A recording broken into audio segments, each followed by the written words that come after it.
Bon, nous allons commencer deuxième partie.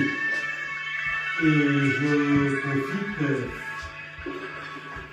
cette occasion pour vous annoncer le mois prochain, dimanche 14 novembre, la Pagode organisera une journée porte ouverte.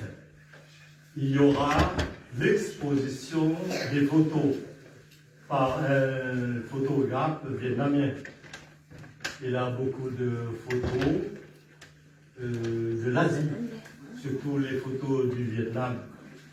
Et dans la journée 14 novembre, porte ouverte de la Pagode, nous aurons aussi une conférence, ou bien deux conférences en vietnamien et en français, mais toujours avec Vénérable Trip Chinh. Il sera le mois prochain avec nous aussi. Voilà, merci. On va commencer deuxième partie jusqu'à 17 parce que sinon vous raterez le TGV. Merci.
Deuxième partie. Ah. Deuxième partie.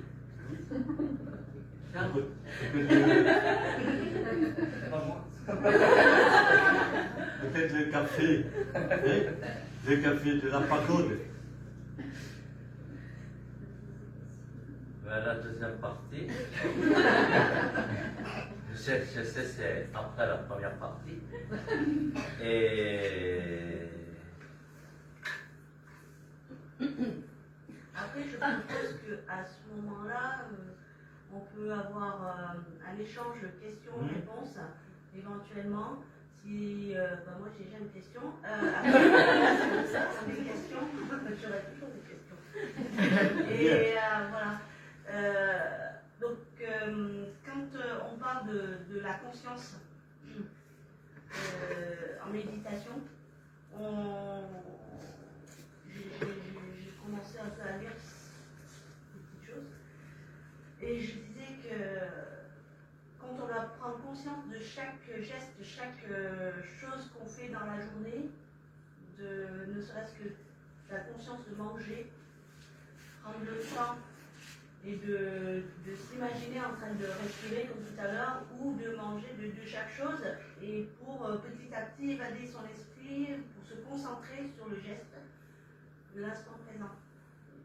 Mais je trouve que c'est compliqué, j'y arrive, j'ai du mal, je pense que c'est parce que c'est un manque de pratique.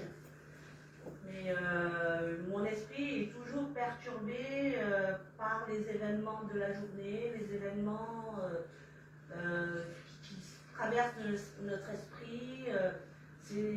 Est-ce qu'il y a une méthode, une technique pour nous aider à mieux se centrer, mieux se concentrer? J'ai répondu à la question et il a compris, mais moi je n'ai pas répondu à ça. En fait, c'est mon frère, donc on a.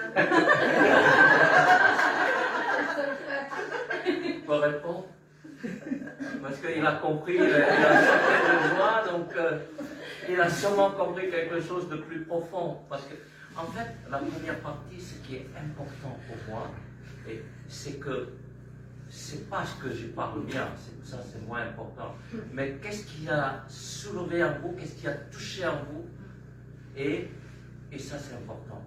Et le fait que vous commencez à poser une question, je trouve ça déjà important pour la première partie.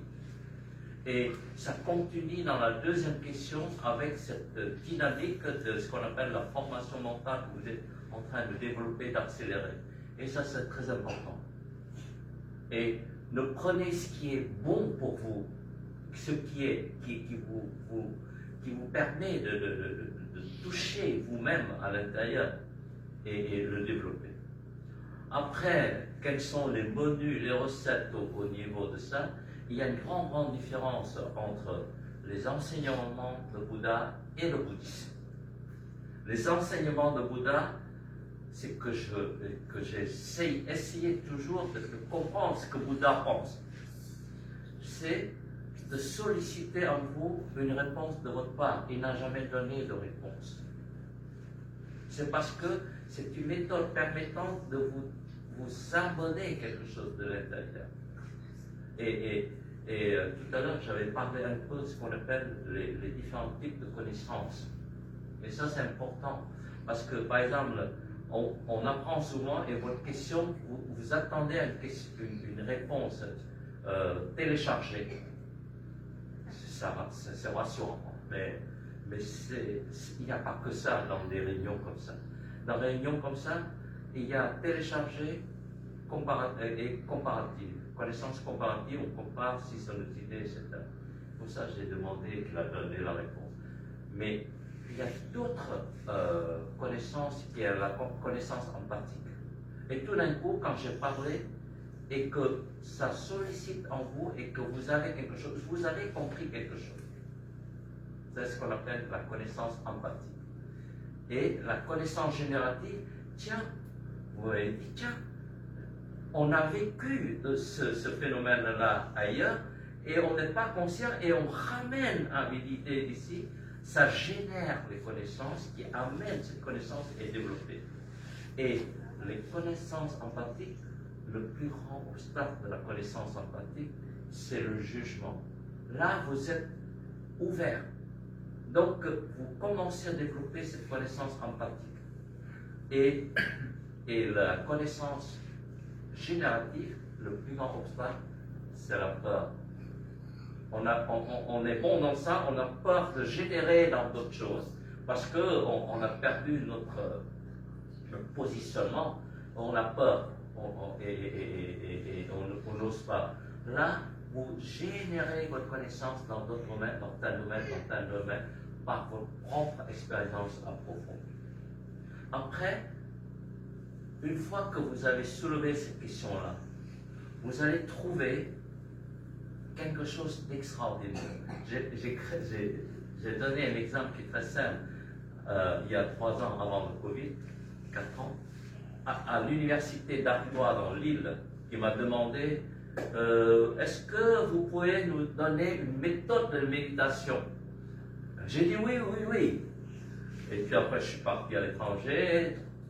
Et 3 jours avant de faire l'affiche, il me dit oui, mais quel type de méditation vous voulez parler?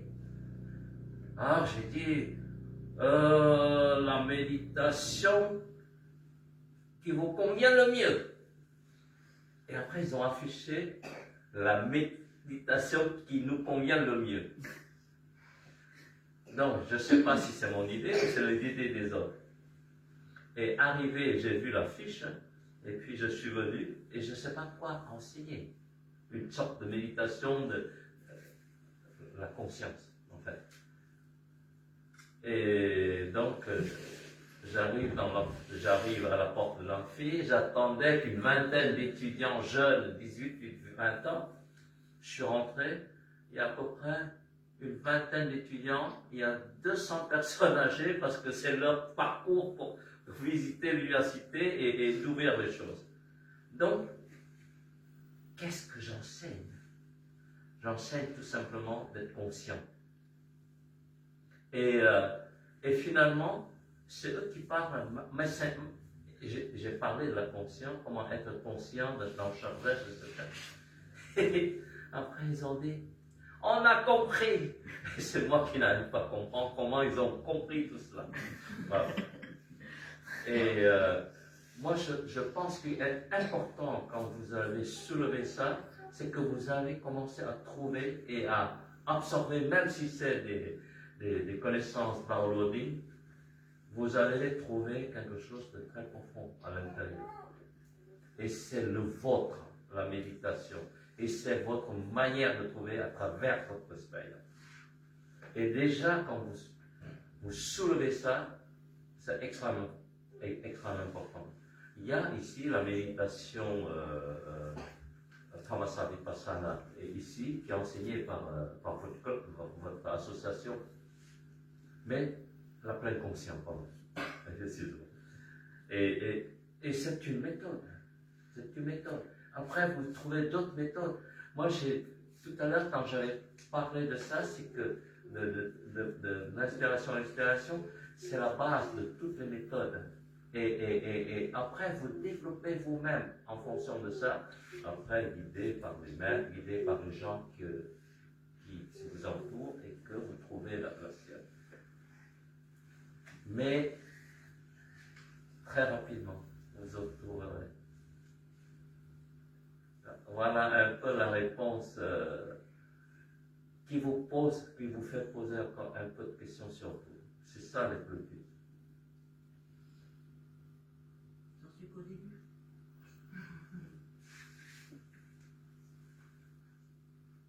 Donc, Fredo répond. C'est la partie 3.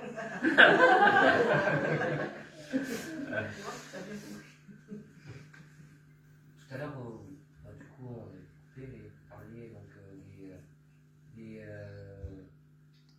la manière dont vous avez expliqué comment méditer à ces businessmen qui sont trop occupés, qui vous ont demandé. Et vous avez dit que vous pouvez faire ça en 1h30, et on a été coupé. Du coup, est-ce que vous pouvez répondre à ça, du coup J'avais la chance de travailler beaucoup avec des businessmen. Et la première question, de façon très arrogante, il dit, bon, moi, je connais le business, la méditation, je n'arrive pas parce que je bouge tout le temps et mon esprit n'est jamais tranquille. Donc mon expérience avec eux, c'est extraordinaire. À la fois naïf et conscient. Donc, un businessman, je ne parle pas de nom, mais chiffre d'affaires 1 milliard. Donc ça donne un peu Il est venu me voir et m'a dit, donc, tu peux me faire méditer? J'ai dit, pas de problème. Et quelle méthode tu vas m'enseigner? J'ai dit, ta méthode. Alors là, ça le perturbe un peu, parce que c'est déjà... Et après, j'ai dit, voilà, on va méditer ensemble, et je vais utiliser ta méthode. En tant que businessman, il a résoudre énormément de problèmes dans la journée. Un businessman à ce niveau-là, c'est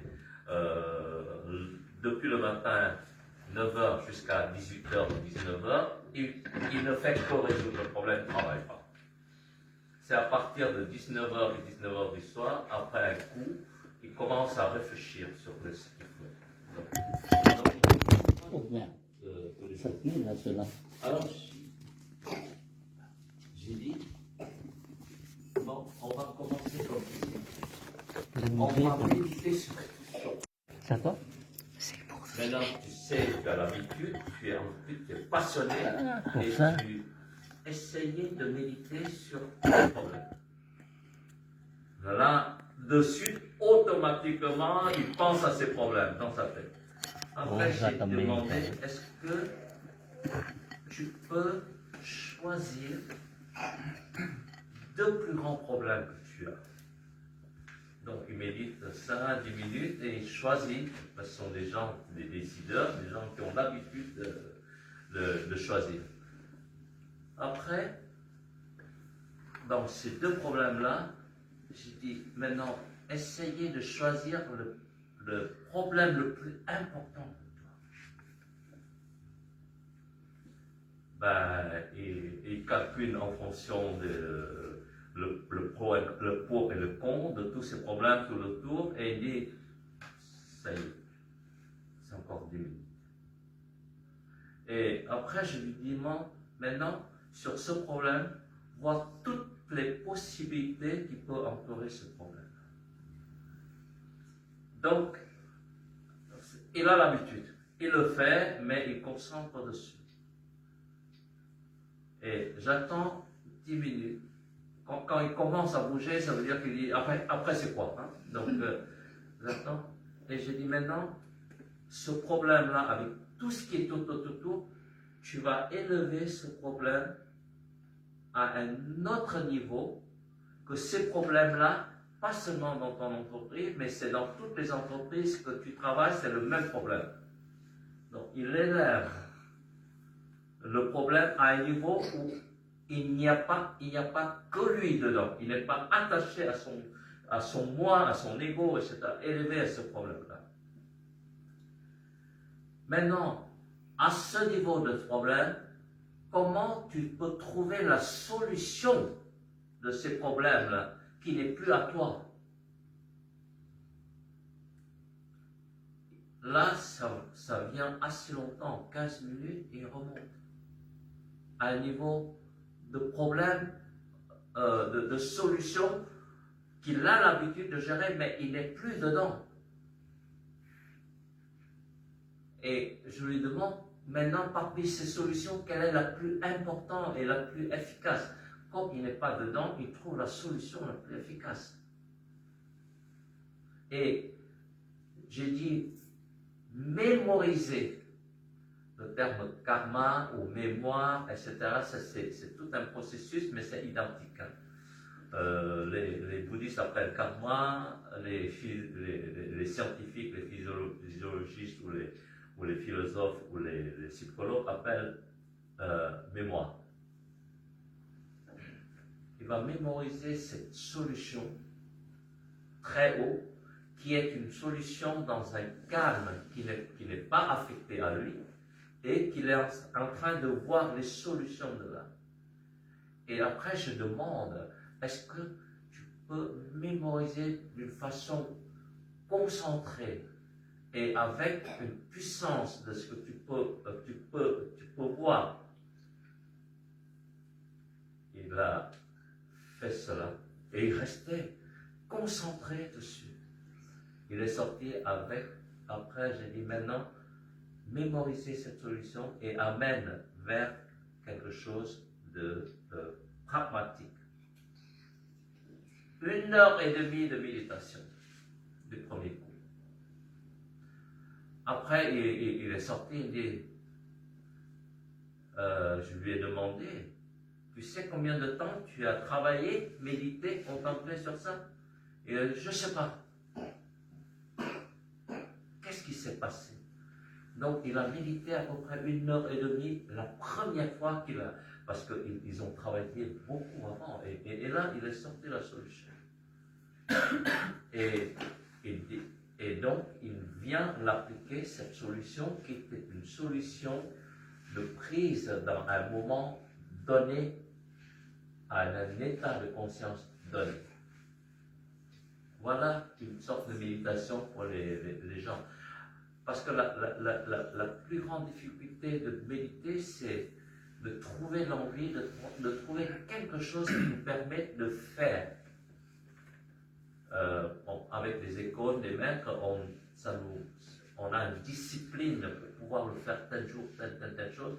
Donc ça nous renforce, cette discipline nous renforce une habitude. Et lui, il a fait ça. La deuxième chose, pour mon nom personnel, mon propre expérience, c'est que j'aime pas rencontrer les hommes importants. J'essaie d'éviter le maximum. Pourquoi? C'est parce qu'ils m'amènent, plus il est important, plus il m'amène des problèmes plus importants. Et donc, ça me casse la tête, ça me perturbe. Et en général, j'ai trouvé que lorsque j'ai cherché une solution à un problème dans un état de conscience où je suis très tranquille, la solution est juste jusqu'à 60, 70, 80% de correct qui va se passer comme ça. Mais lorsque je suis perturbé par des gens et que j'essaye de réagir et de prendre une décision, c'est de leur prendre 40%. Voilà pourquoi cette façon de faire nous permet d'avoir une meilleure solution. Et dans la vie de tous les jours, c'est agir et ne pas réagir.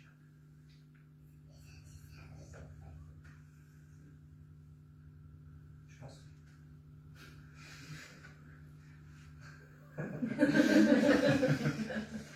Pas vu pour rien. Je pense qu'on a tous une idée de la méditation qui est faussée. Moi, le premier, parce qu'on en a discuté tout à l'heure, parce que quand on pense méditation, on pense tout de suite à se mettre en position de lotus, fermer les yeux et à prendre la respiration. Parce que vous m'avez dit tout à l'heure, vous m'avez dit que méditer, c'est aussi se concentrer sur quelque chose. Ça s'appelle aussi méditer. Et je pense qu'aujourd'hui, c'est pour ça que je vous ai posé la question tout à l'heure, je pense qu'aujourd'hui, je comprends mieux le mot méditer, que ça a plus un rapport avec la concentration et se focaliser sur quelque chose plutôt que de juste se poser, fermer les yeux et faire la respiration. C'est bien ça. C'est ça, et vous m'avez dit une chose que je trouve super intelligente. C'est la concentration et même l'intention que vous avez parlé. Notre intention, est-ce qu'elle est bien dirigée, elle est bonne? Notre concentration apportera quelque chose dans ce sens-là. Et vous avez prononcé le mot intention. La notion d'intention est la notion de guide vers. On peut très bien trouver des méditations, des mantras sur l'argent, hein. Dollar, dollar, dollar, dollar, dollar, ou euro, euro, euro. Mais ce mot ou cette méditation amène d'autres problèmes, d'autres vibrations qui font que il y a très peu de mantras qui méditent. Ils méditent sur la richesse, amener la richesse, le bonheur, mais ils ne méditent pas sur dollar, dollar, dollar.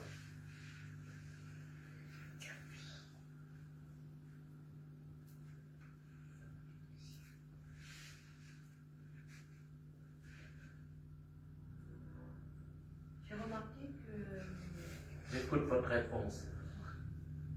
Oui, vous faites ça, donc Oui. j'écoute votre Non, réponse. non, parce que je me demande, est-ce qu'il y a ça commence à méditer à partir de quel âge? 10 ans, 11 ans, 12 ans? La méditation, parce que j'ai une petite fille, elle a 10 ans, mais elle manque de concentration. Tout à l'heure, j'ai appris une méditation naturelle qui est extraordinaire. Parce que tout à l'heure, je suis assis et j'ai vu les deux filles méditent sur le gâteau. Et joyeuse. Les deux là. Hein? Ah. Et elle savoure sans le dire prononcé, mais elle dit c'est bon, c'est bon. Ça veut dire qu'il y a une intention, une orientation et elle concentre dessus. Et je crois que c'est très important. C'est très important pourquoi? Parce que à ce moment-là, il y a une formation mentale. Elle mémorise quelque chose d'extrêmement important pour elle. Et à un moment, lorsqu'elle grandit, elle aura un moment où elle pose des questions. Ah, je suis pas bien là-dessus, mais maman, amenez chez vous. Là, la pagode, là où il y a des gâteaux, là. Il y a une formation mentale, et ça, c'est une sorte de concentration, de méditation dans le sens naturel, et qui amène vers ça. Donc pour moi, il n'y a pas d'âge. Il n'y a vraiment pas d'âge dans ce sens-là. Sauf que lorsqu'elle nage, ou on est très jeune, ou on n'a pas assez de guide, ou on n'est pas assez entouré, on commence à se vouloir méditer pour avoir une force supernaturelle. Et c'est là où commence, ça pose des questions. Parce que de plus en plus, il y a beaucoup d'écoles qui enseignent très bien, mais les élèves sont souvent attirés par ça. Et c'est là où il faut poser la question, pour voir si la bonne intention de la personne, et puis de discuter pour que l'acceptation, l'absorption de ces savoirs peut, oui ou non, retentir sur la connaissance profonde.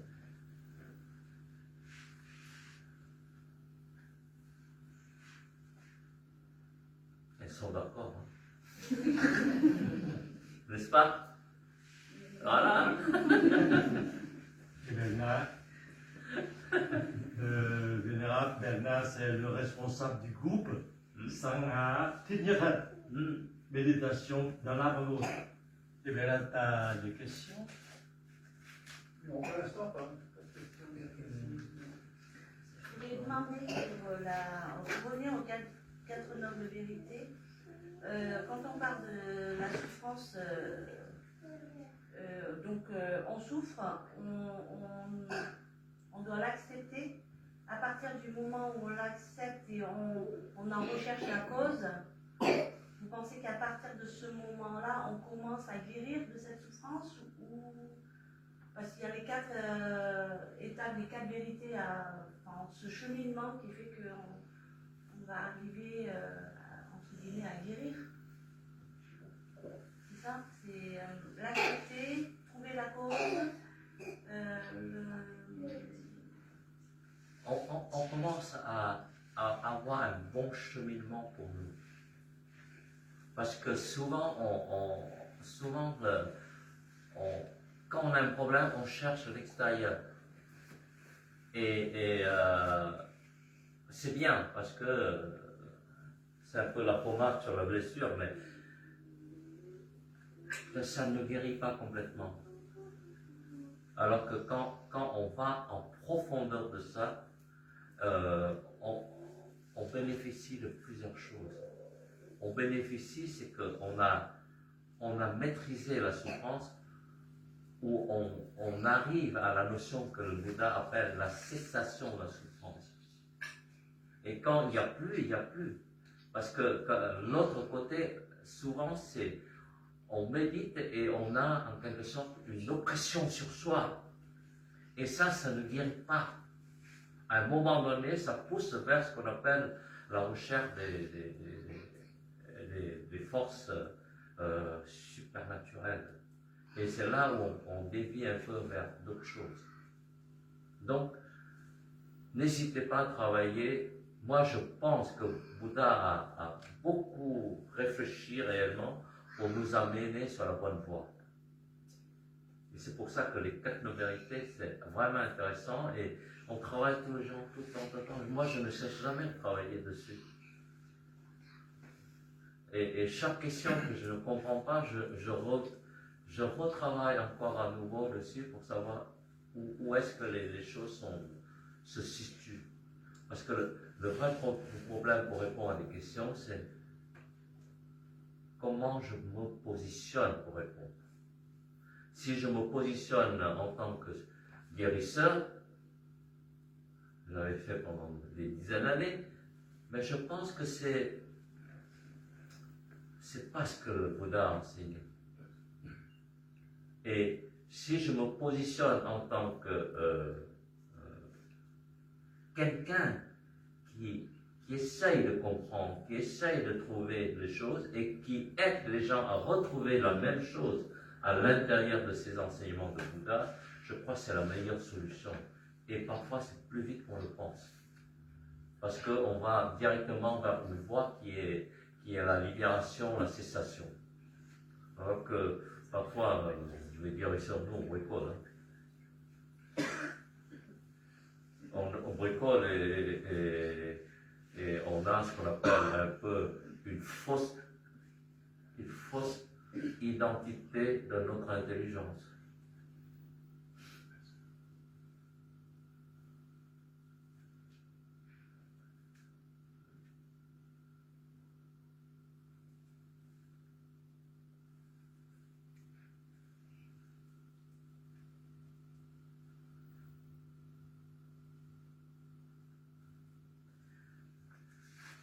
Parlez-nous un peu de Thich Nhat Hanh.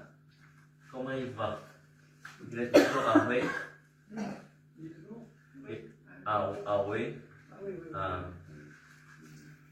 Il vient de fêter son 95e oui, oui. anniversaire. Sinon, je pense qu'il va bien parce que sa communauté va bien. Et en fait, nous sommes tous les membres de sa communauté, sa continuation, c'est la continuation de l'enseignement du Bouddha. Donc, oui, ça va bien de ce côté-là. L'enseignement de Thich Nhat Hanh, bon, bien sûr sur le mindfulness, hein, qui est plus connu dans le monde, mais il a un enseignement qui est extraordinaire dans les années 2007-2008, lorsqu'il a interviewé avec, comment elle s'appelle, la dame aux États-Unis, je ne me souviens plus, Whitney. Hein? Oprah Winfrey. Voilà, Oprah Winfrey. Et c'est à ce moment-là qu'il a délivré un message extrêmement important, mais beaucoup de communautés internationales n'ont pas appris ça. C'est ce qu'on appelle l'écoute profonde, l'écoute avec compassion. Et c'est ça aujourd'hui qui nous manque beaucoup dans la société. C'est-à-dire une écoute profonde et une écoute avec compassion guérit l'autre et guérit nous-mêmes. Et cet enseignement, elle n'est pas connue. Elle n'est pas connue dans le milieu d'autres, parce que mindfulness c'est tellement bien que ça a pris des allures extrêmement importantes. Et ça peut aujourd'hui créer beaucoup de, entre guillemets, de jaloux. Voilà. Mais cet enseignement-là est très important, et notamment lorsque, je ne me souviens plus la date, quand j'avais fait une conférence sur le mindfulness, c'est lorsque le jour il a écrit à Martin Luther King pour exprimer comment mettre la passion, la compassion dans la révolution, hein, dans la révolution dans ce sens-là. Et c'est sur ce sujet-là que Martin Luther King lui a proposé d'être candidat au prix Nobel de la paix à ce moment-là. Et ça a un rapport également avec l'immolation du vénérable Thich Nhat Hanh. Et c'est très important sur cette notion-là. C'est Thich Nhat Hanh, c'est immolé, mais on se pose la question suivante. C'est par suicide? Est-ce que c'est par compassion? Ou il n'a pas d'autre moyen de le faire?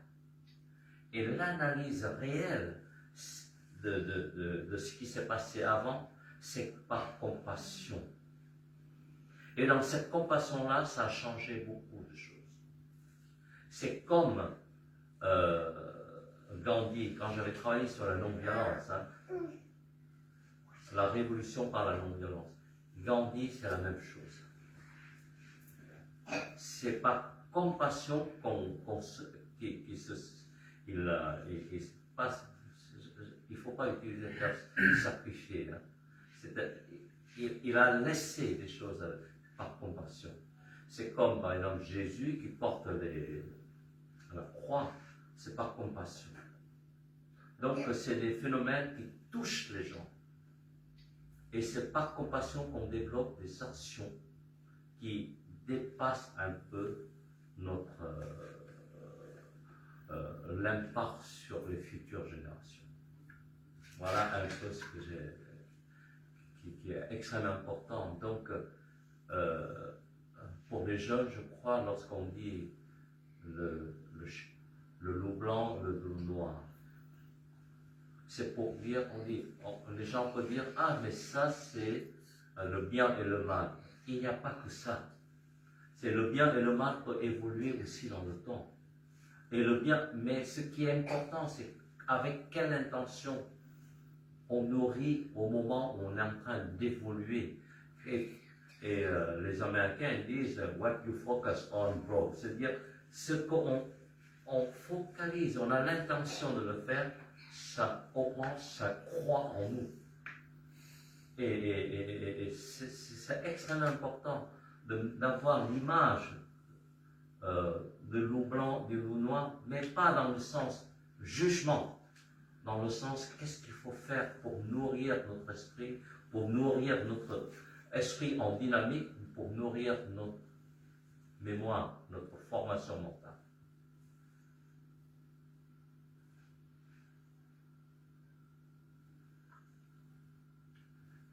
Donc il faut savoir écouter.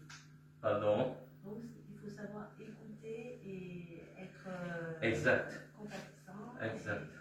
Parce que de nos jours, je vois de plus en plus de mal-être et de personnes en détresse qui vivent, surtout depuis le Covid, beaucoup de burn-out, beaucoup de gens qui... Et je me dis, c'est tellement triste. Comment pouvoir les aider, donc je pense que c'est l'écoute, l'écoute passive, je ne sais pas si ça peut apporter quelque chose, ou s'il y a des mots qui peuvent aider ces personnes-là, je ne sais pas.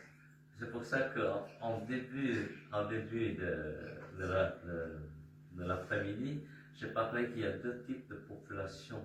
Donc, il y a une population qui panique, on ne comprend rien, et une autre population qui, sérénité, paix, tranquille, on ne comprend rien non plus. Mais la deuxième population est une population qui commence à se poser des questions sur soi et qui essaye d'avoir une bonne intention, de nourrir la bonne intention, de faire ce chose-là avec une certaine sagesse. La sagesse ici, c'est pas de trouver une solution sage. Hein. La sagesse, c'est pallier les excès. On est trop triste, il faut ramener vers quelque chose. On est trop joyeux, il faut ramener vers quelque chose. C'est ça, pallier les excès. Et ne pas. Voilà. Arriver au juste milieu, c'est ça.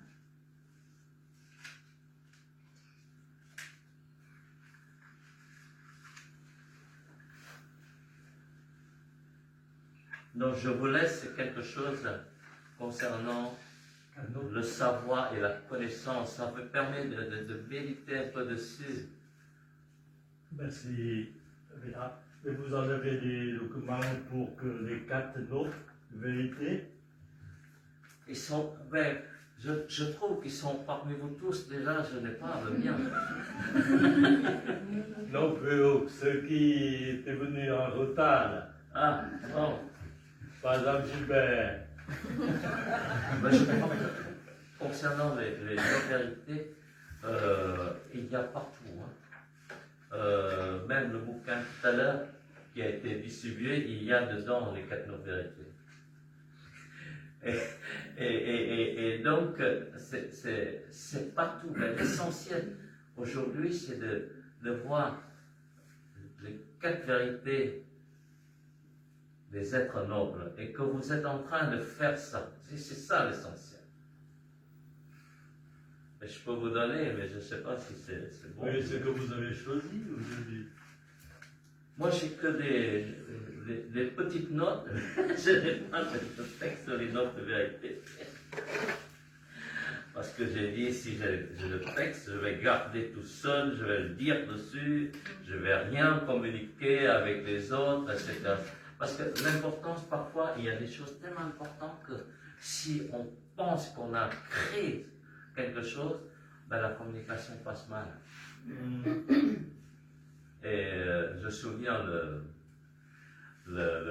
l'ancien patron de GE, un grand mormon d'ailleurs, et il a dit, ce que je voulais partager avec vous, je ne veux même pas avoir un morceau de papier entre nous. Le grand patron de GE. Oui. Vous voyez, j'ai trouvé une réponse. Moi,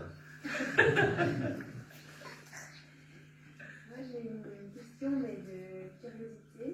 Oui. J'avais envie, enfin, si vous voulez bien, est-ce que vous pourriez partager, vous, votre évolution spirituelle?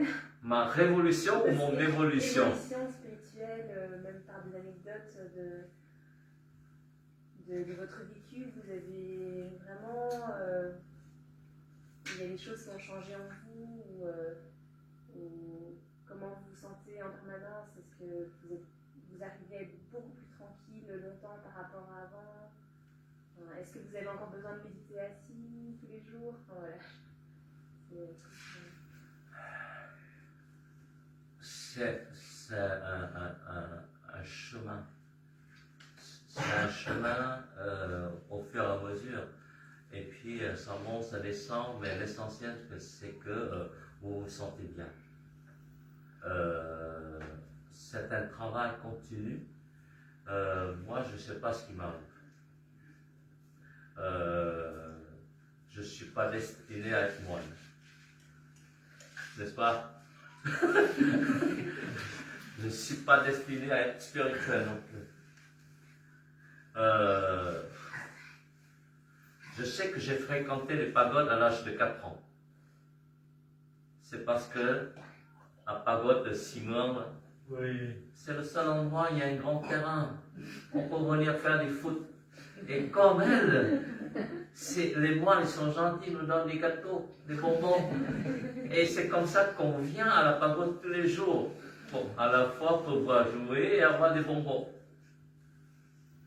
Et puis, les moines, ils nous obligent à faire une prière.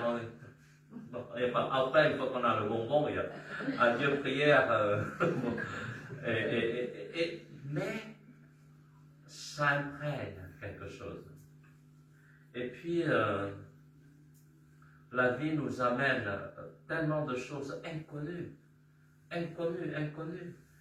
On m'a dit, par exemple, quand les gens me voient moine à un moment ou 20 ans après, mais ils disent, mais c'est impossible. N'est-ce pas? Ça, c'est vrai. C'est impossible. Je dirais tout quand vous n'êtes pas là. Bah oui. Et j'ai tout sauf ça. Et puis qu'on m'a dit, mais il a tellement de diplômes, il doit être intelligent, je rigole.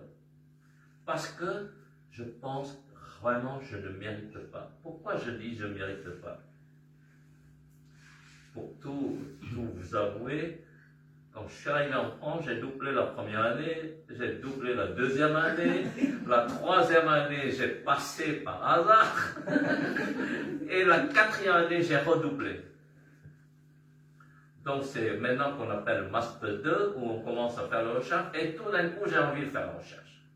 J'ai trouvé un sens dans ce que j'ai fait, et donc j'ai fait mon doctorat en 2 ans au lieu de 3 ans, puis après les autres doctorats, parfois c'est 6 mois, peu importe. Parce qu'on a des... Mais c'est parce qu'il y a tout d'un coup, on a une conviction, une inspiration. Et puis, dans les endroits spirituels, la majorité des gens sont vraiment ils sont très accueillants. Et j'ai la chance, ou je n'ai pas la malchance, mais de rencontrer des grands maîtres. Je suis allé enseigner, par exemple, à l'Université of Technology of Bombay. J'ai enseigné les reins artificiels et le corps artificiel à l'âge de 29 ans. Je suis arrivé, il y a 3 brahmanes, brahman c'est la grande race, qui m'a dit, vous êtes mon enfant, vous êtes pur. J'ai dit, mon Dieu, je ne suis pas un composé, mais je suis pur. Bon. En physique, un corps composé, un corps pur, c'est qu'il n'est pas composé de plusieurs éléments. Hein. Mais avec mes parents, avec les gens, j'ai respecté les personnes âgées. Et donc, j'ai ce mental-là à l'intérieur qui m'a fait que j'ai respecté ces gens. Et puis, ma première réellement occasion de spirituel, c'est que je suis dormi dans la même chambre que les 3 brahmanes. Et tous les matins, il me dit, réveille-toi à 4 h du matin, réveille-toi, réveille-toi. Et puis, il me met au milieu, il commence à faire des mantras, à chanter, il me jette je ne sais pas quoi dedans.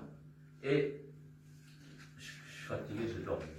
Et quand j'ai ouvert les yeux, ils sont encore priés. Alors, j'ai honte. J'ai honte d'avoir. Mais, le premier jour, j'ai honte. Le deuxième jour, je suis fatigué. Le troisième jour, je suis encore plus fatigué. Ils me font ça pendant 10 jours. Donc, tout ce que j'ai dit, quelle patience que j'ai, c'est tout. Mais de dire que comment je suis rentré, les énergies, rien du tout. Et donc, c'est comme ça que je suis rentré. Et puis, tout le temps de vouloir aider, qui m'amène sur des circuits de l'intention. C'est pour ça que j'ai dit, une des caractères qui est extraordinaire, c'est la charité et comment dirais-je, être généreux, la générosité. Ces 2 choses-là vous amènent vers des gens ou vers une certaine joie qui vous nourrissent. Et quand vous êtes généreux, les autres sont généreux avec vous. Et puis, ils nous apportent quelque chose qu'on nourrit avec. C'est comme on est proche du loup blanc. Et au fur et à mesure, donc les maîtres me disent, donc t'es moine, hein? Je dis oui, mais après je suis à travailler avec l'autre, il dit, mais tu pries bien, donc je prie bien. Et à un moment donné, j'ai une certaine révolte scientifique chez moi. Franchement, et j'ai dit aux moines, j'ai dit, moi je veux bien aller au paradis, à condition que si je m'ennuie, je descends. Hein. Donc c'est cette recherche en moi-même qui fait que je vois les choses comme cela. Et je continue, et ça m'amène parfois en Inde, parfois en Chine, parfois au Maroc, parfois dans d'autres pays, et je rencontre que des gens merveilleux. Et j'apprends les vénérables, très vénérables, qui sont merveilleux. Et voilà. Vous racontez un peu, quand vous étiez en Californie, oui. Vous avez soigné des milliers de gens. Oui. Allez-y. L'histoire, c'est... Ne rigole pas trop parce que j'ai dit la vérité. Un jour, comme j'ai un doctorat de métaphysique, je peux parler de n'importe quoi sur la métaphysique, avec les vocabulaires de métaphysique. Métaphysique, c'est au-delà, beyond de physique. Et comme j'ai un doctorat de physique, et puis j'ai fait un doctorat de métaphysique, ça me permet de tranquilliser que je sais parler. Un jour, il y a un grand guérisseur juif qui m'a appelé, maître, j'ai besoin de vous pour aller guérir. moi je me pose la question suivante, mais pourquoi ils me connaissent? Et je suis curieux pourquoi ils me connaissent, et donc j'ai pris le billet pour aller en Israël. Vous savez que ceux qui ont déjà pris l'aviation Israël, ils savent que le système de contrôle, c'est affreux. Ils vous cuisinent pendant 2 heures, 2 heures et demie pour prendre l'avion, pour des raisons de sécurité. Mais ma seule curiosité, c'est pourquoi ils m'appellent maître et pourquoi ils pensent que je peux guérir. Alors que la théorie sur la guérison, tout ça, je connais très très bien parce que je lis le savoir. Voilà. Et puis un jour, j'ai pris l'avion. Il a dit, venez, venez, on a besoin de vous. Et il me paye l'avion, il me paye l'hôtel pour que je vienne. Moi, tout ce que j'ai envie de connaître, c'est pourquoi il me connaît et pourquoi il demande que ça. Je rentre dans comment on appelle déjà, son cabinet. Il y a un cabinet de trois, il peut accueillir 3 personnes en même temps, hein, le cabinet. Et partout chez lui, il y a des béquilles, c'est-à-dire des malades qui ont déjà vécu et qui laissent les béquilles. Ça me l'air intéressant. Et après, il dit, ça y est, maître, tu es venu. Je comprends rien, mais... et il dit, si je t'appelle pour faire du business. Bon, je ne sais pas ce qu'il est. Et je commence à dire, d'accord, c'est quel business? Il a dit, voilà, il est juif, hein. Il m'a dit, moi, on l'appelle l'homme avec les mains d'électricité. Donc, il guérit les gens sous cette forme. Et d'accord. Et j'ai visité pendant 2 ou 3 jours avec lui, son bureau, tout ça, il gagne plein d'argent. Hein. Et il m'a dit, voilà, j'ai un contrat, est-ce que tu peux signer avec moi? J'ai dit, c'est quoi le contrat? Il dit, voilà, il y a la fabrication d'eau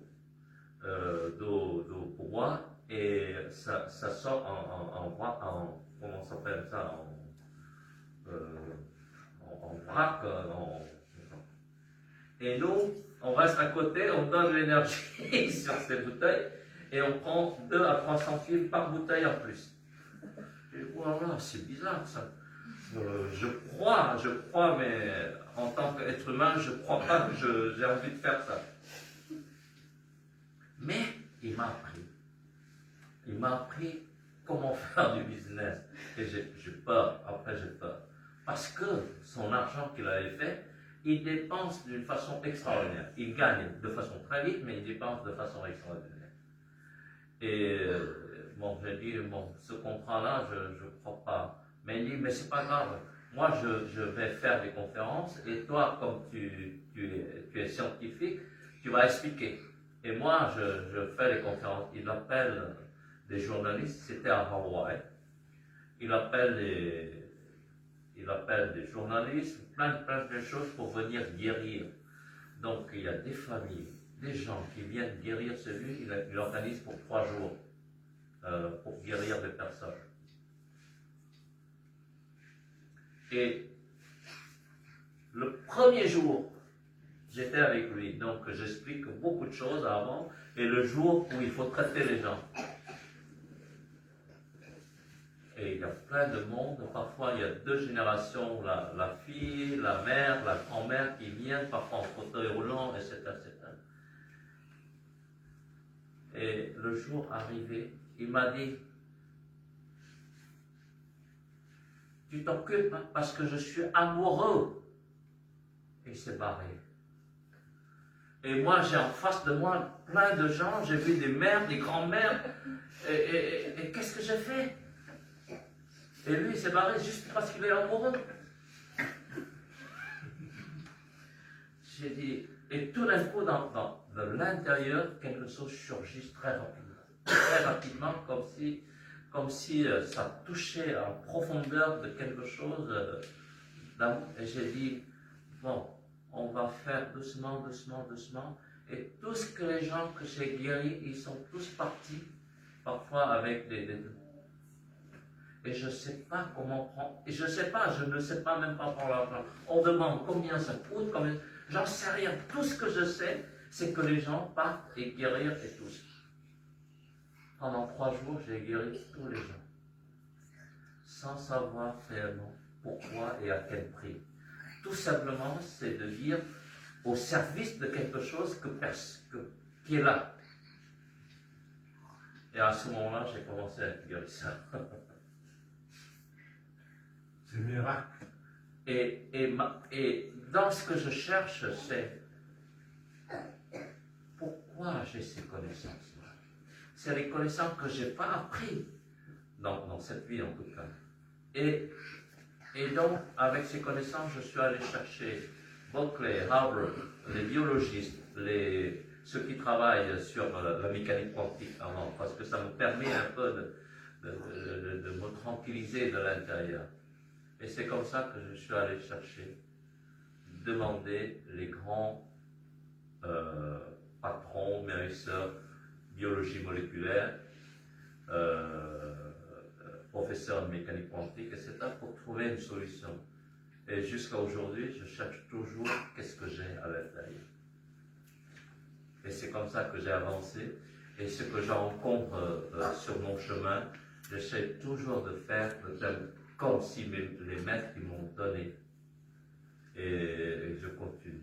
Voilà. Et c'est se poser toujours la question, c'est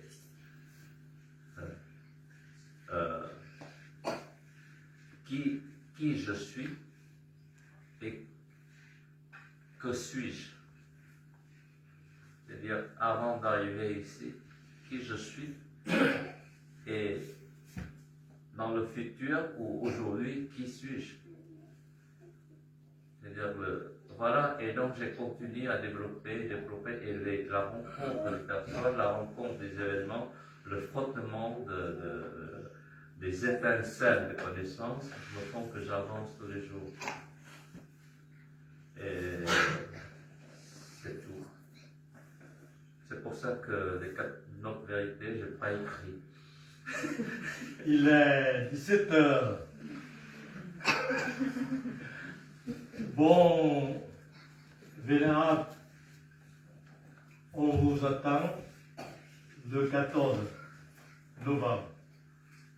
Encore avec d'autres amis, avec toujours conférences en français, surtout pour les amis français et les jeunes, comme Fred, Julien ou Hélène,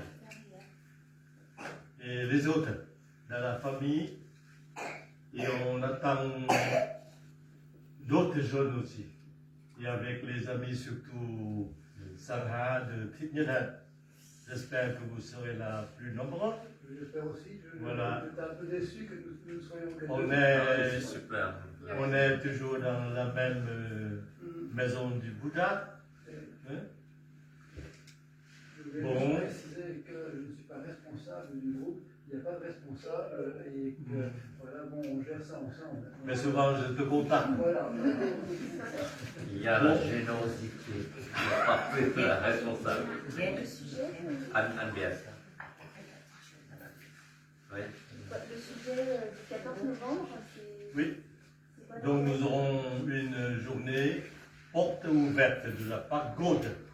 Il y a l'exposition des photos par un compatriote vietnamien. Il est photographe professionnel. Il habite aussi à Crel. Il a l'habitude de faire des expositions dans les grandes villes en France déjà. Il sera là pour faire des expositions ici. Et le vénérable Tite, il sera là aussi. Donc dans la journée, il y a l'exposition des photos, conférences concernant le bouddhisme.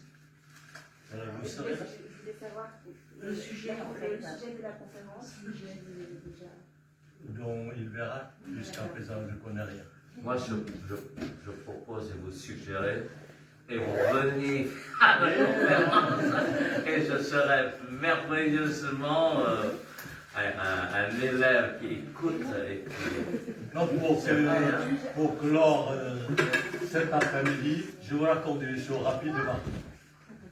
Nous avons un autre ami, Pongis aussi, il habite à Reims, il s'appelle Paul Samachetti.